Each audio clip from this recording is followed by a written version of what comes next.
Hi, Lauree. Hello, hello, hello. Thanks for joining me today Of course. for the first episode of Work Your Network.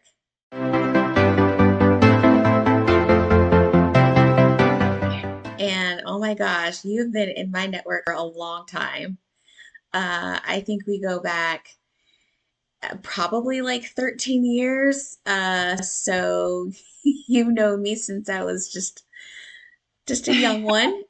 Yes, Starting definitely. out in my career. And for anyone that doesn't know, Lori and I reported to you. You were my boss, if you will, back in the day. And so I'm so glad that we're still friends and you're able to join me to just have a little bit of conversation. So speaking of the early days, we've got to work together not once but twice. Yep. And since then, you actually were laid off, like so many of us in just tech industry. Hundreds of thousands of people have been laid off, and as a result, I know that you've been kind of doing your own thing for upwards of like 15 months now.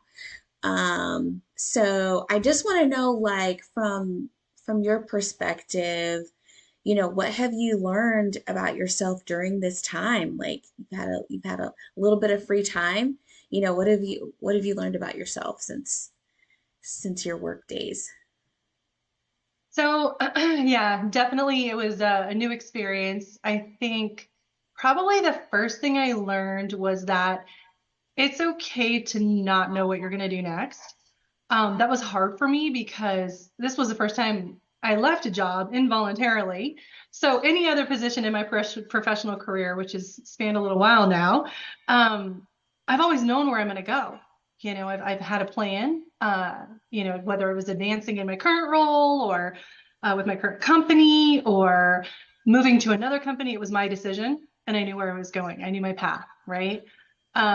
This time I didn't. So, me and my analogies, I kind of relate it to your job is your home, which for so many people it is kind of a second home. So it's easy for me to picture this.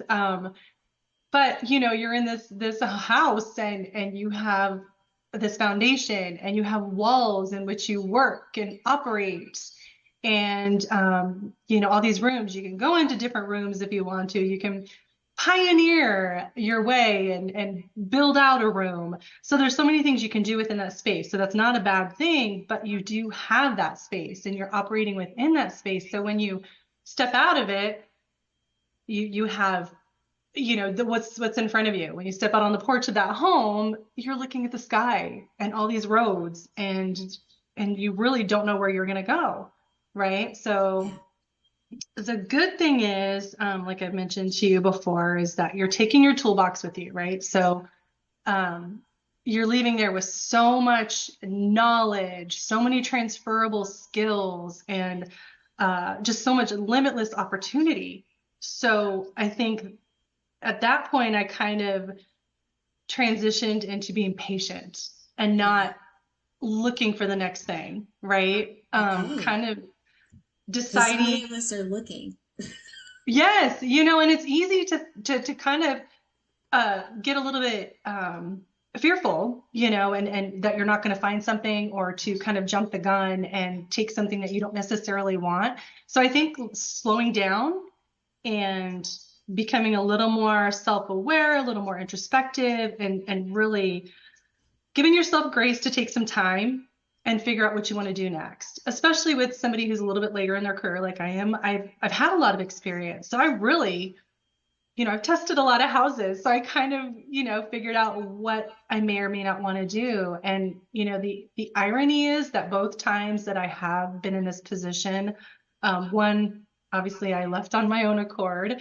And then this particular time, both times I pursued personal passions that had nothing to do with the industries or the positions that I've been in.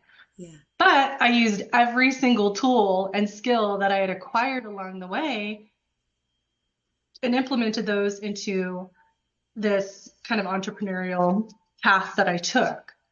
So I think that's probably was the biggest learning experience for me was kind of being forced in a position that took me out of my comfort zone. But it was anytime you're taken out of your comfort zone, there's so much growth, Yeah. right?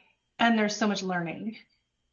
I like that you said it's an opportunity to use your skills in another area. And you've, decided to kind of go into a bit of an entrepreneurial route right now, and challenge yourself in a completely different way. And we kind of talked about this before we came here, and it's also a way to kind of shake things up, get out of the norm, the everyday pattern that we sometimes do. Sometimes we get ourselves in a place where we're super comfortable, and now things are shaken up, and we're essentially kind of forced to kind of like rethink things. So I love that that's kind of how you've embraced it as an opportunity to kind of take the walls down and just see like, well, now I can do anything I want. What do I want to do now? I hope a lot of people see it that way. I've seen it that way. I've got my tools in my toolbox. What am I going to do with them? So such a good message, such a good takeaway for us there.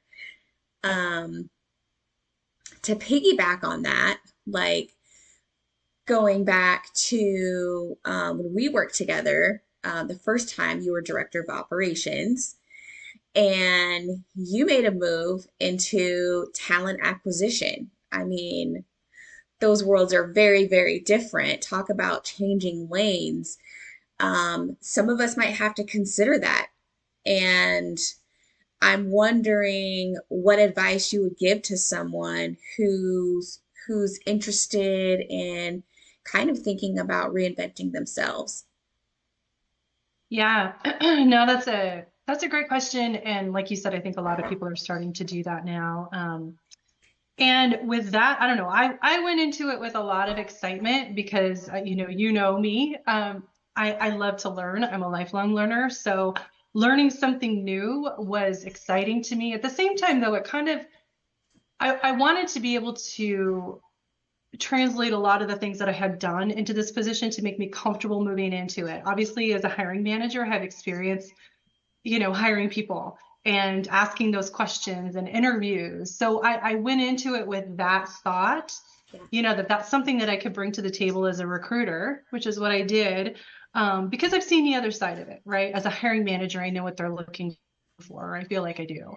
yeah, So I think it's important to, I said I needed kind of a professional vulnerability, kind of a humility, because you're starting in a whole different position, right? So there's a lot of things you don't know, yeah, and you have to ask a lot of questions. So you go from a position that I was doing for many years, very comfortable with, very confident with, and I was going into a department and in a completely different industry, right?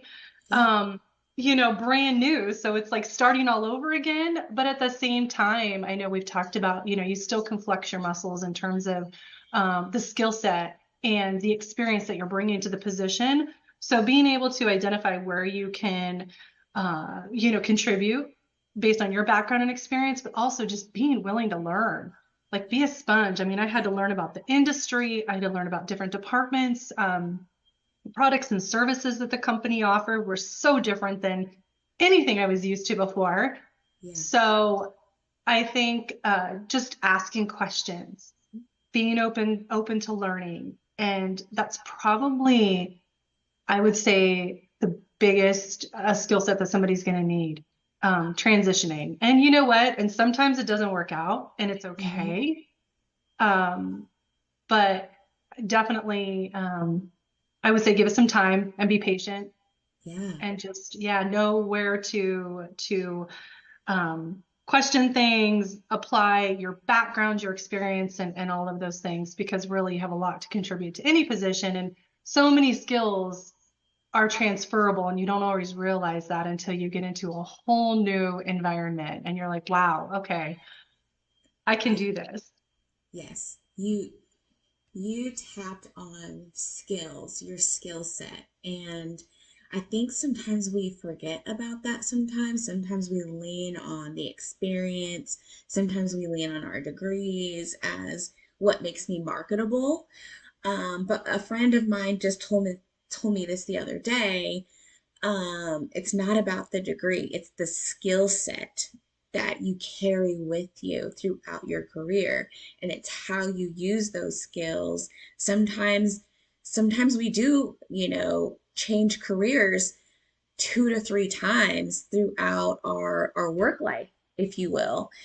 If you really want to, if you have the desire to. And um, I think that some of us are probably in a position, especially with the things kind of going on in the job market today, where we've got to do a little bit of self-reflection and think about how I can take my skill set and apply it to other industries, other occupations, and maybe sometimes even to other leadership roles because leaders are laid off too right now, you know? Yeah.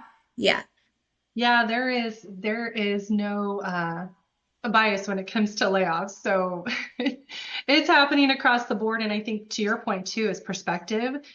You're bringing a whole new perspective to that role. And that's what leaders are looking for too when they yeah, bring people into a new position, especially something maybe that they haven't necessarily done before, is they want those kind of fresh eyes and that fresh perspective. So yeah, tap into that, question things. You know what I mean? And give recommendations just because you're new to that job or that, that company or that industry, it doesn't mean that you don't have something to contribute as well because you're bringing all that with you. So it's a healthy balance between being open to learning and listening and absorbing, but at the same time, keeping in the back of your mind what you know and what you can do and contribute as you're learning those things. So, yeah, it can be a really exciting time. yeah. Okay. Well, Well, that's Crystal, to your point, really quick, you since I have known you for so long, I have seen you change lanes a lot. So sometimes you just drive right across. sometimes You've I done create my own yeah, lane. yes, exactly. That's a whole another conversation. But what tell us about your experience with that? I think it's one of those things for me. I didn't like the feeling like I was stuck in a box. And there's been many times throughout my career that I just didn't really know what I wanted to do. But I knew what my skill set was, I knew what my strengths were, and it was really about discovering where those skills could take me. And so it led me to communications. I loved it. I discovered over time that that was my greatest strength. But now, also moving into being an entrepreneur, it's a journey of discovery and also leveraging those skills that I've developed over the years, but also building some brand new muscles. And it's a journey where I'm learning new things, not just about business, but about myself. And I will tell anyone, and then I just said this to a client recently. Um, if you can't find a job, maybe it's time to really consider like what business can you start? What new career do you need to consider that is a little bit different than what you've done before? Kind of like what we talked about. That move from operations to talent acquisition was the move for you. I moved from marketing and social media to communications, which all have similar threads, but still very different worlds in many ways. And I think that's just part of the journey. Like it's continuing to discover, ask yourself those questions, learning and being comfortable with building some new muscles. For me, I can't say that, entrepreneurship would have been a thing for me 10 to 15 years ago. Yeah, Yeah, timing is everything. I love that. If there's not something out there for you right now, there's nothing wrong with creating it, right? I mean, that's the absolutely. the glory of it. So, and you can kind of take a little bit from every job or experience that you had and create something. So, Yeah, yeah. own it. It's part of your story. Yep, absolutely. So, okay, quick question, last question, and kind of talking again about, our history together. Going back to our early days, one thing that I really valued about you as a leader is giving me the opportunity not only to spread my wings, but to really ask me, Crystal, what do you want to do? That meant the world to me when I was still trying to kind of figure it out. But I'm really curious, what type of an employee is that approach effective on, right? And then what type of employee do you really not recommend that for? Yeah. Well, this is a fun one. You and I have talked about it before. And I think with you, it was, I don't want to say obvious, but I could see it right away. Um, you were, the type of employee that was always asking for more. And one thing I think that kind of resonates between me and you, I find myself a lot of myself in you in terms of this, but you questioned everything. Like you would, and coming from an operations background, that's just kind of what we do, Yeah, where it's all about process improvement and we love streamlining the and everything. process. So you would say, okay, well, I'm going to do that, but why are we doing it that way? And it's like, that is a great question. Tell me another way we can do it better. And you I would. kind of remember you saying that actually. Yeah. If there's a better way, oh my gosh, go out and find it and recommend it. Absolutely. And I'm very much like that. I question a lot of things because I'm always looking for ways to do things better, smarter, obviously, just where it makes sense, right? And if you're doing things for a long time, and we were kind of in a place at the time where things had been that way for a long time. So Yeah, to have somebody come in and question it is super refreshing. And immediately I'm like, okay, ding ding, she's someone obviously that wants to do more, has the capacity to do more, needs to be challenged. So those are the kinds of things, as a leader, when you listen and ask questions. And so with you, I said it was kind of me and my analogies, but it's like, where you're running your marathon, and I'm just that person on the sidelines that passes you your granola bar when you need it, or your water when you need it, because you just needed the lane. Like you just needed somebody to open up that lane for you. And I was just there, like, you're like, Lauree, I need this, or, it would help to have this. That's what you become there for, right? I love That's how that you, analogy. yeah, Pass support. me that granola bar.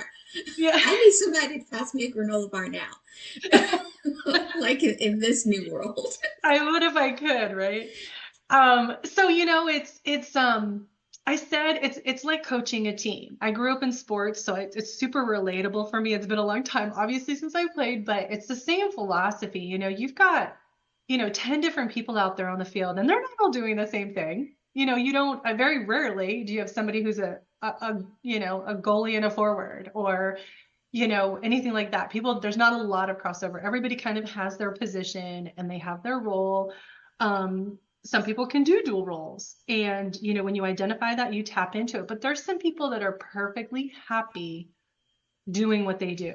Yeah, they are. And there is nothing wrong with that. And as a There's matter of nothing wrong fact, with if that. you try to push them, it actually is definitely that's not a positive environment. So being respectful, recognizing that, appreciating that, and just nurturing that, and kind of let them work at their own pace. You know those people, but then there's people too that kind of are in the middle, and maybe they just don't know what they don't know. So, I think I've told you before, it's like with my kids, when they were young, we had them try every sport, even if it was just for, a few months to see what clicked, Yeah. and you would see like when they played football or whatever, that it clicked, and then, okay, then you nurture that, right? We knew they didn't like to do ice hockey. We learned that pretty quick. They didn't like ice skating, but when you find that, if you at least present the opportunities to them, but you have to kind of know what direction you have to get something. So that's where you have those conversations and you listen, and then you present And you opportunities. ask, like you Yeah. ask, just Yes. ask the question, Yeah. give them an opportunity. Hmm. Yeah, so there's so many different types of people, and some you have to help, some you don't. You just kind of are there on the sidelines, and some you just let them do their thing. Yeah. And it's okay. All Yeah. of those are great employees, but you just have to be aware and know when you need to kind of step in and provide some guidance and hold some hands, and when you need to step back and let them Right. run your marathon. I mean, that is that's a whole different conversation about, leadership styles and, having leaders that will lean in and get to know their people that way and understand what they need and how to approach them. But I thought that was something that we could all learn from, is that, we can't assume that we can lead everyone on our team the same way. So, No. And to that point too, I want to say that not every leader is the same. Like you said, not all leaders lean in. Um, so, you need to have a voice too. Be able to speak up and say what you want, because you had no problem. You had no problem telling me what you wanted to do and that you wanted to do something different. Yeah. You know what I mean? And again, not everybody needs to do that, but also know that every leader has different leadership styles too. And some of them, they don't know what they don't know. So if you're not telling them, hey, I need to be challenged, or I'm looking for opportunities to grow, or I'm thinking about transitioning into this different space, within the same team or company or whatever, what do I need to do to make that move? That's what yeah, you're there for. So, and you want to make sure that you give them, like, the space to do that, and that they know to speak up. There's yeah, nothing wrong with gosh, if we could just share that message, right? that. Well, I guess we just did. Yeah. So I hope that answers the question. It's a two-way street. It really is. It It's is, a and it's two-way not a street. one size fits all. There is Yeah. no one size fits all. And it just does not exist. So, Well, this was so good. Thank you so much for being with me today. I guess until the next time I have you on Work Your Network, you know? yeah, no, I'm excited. Thanks for the questions. Those were great questions, and I'm happy to come back and chat We'll chat about again. Yeah, anytime. you'll be invited again, I'm sure. Thanks, Lori. Hey guys, thanks for watching. Definitely subscribe if you want to catch more episodes of Work Your Network. They're definitely coming your way. And if you want to learn more about me, Career Coach CJ, check me out on Instagram.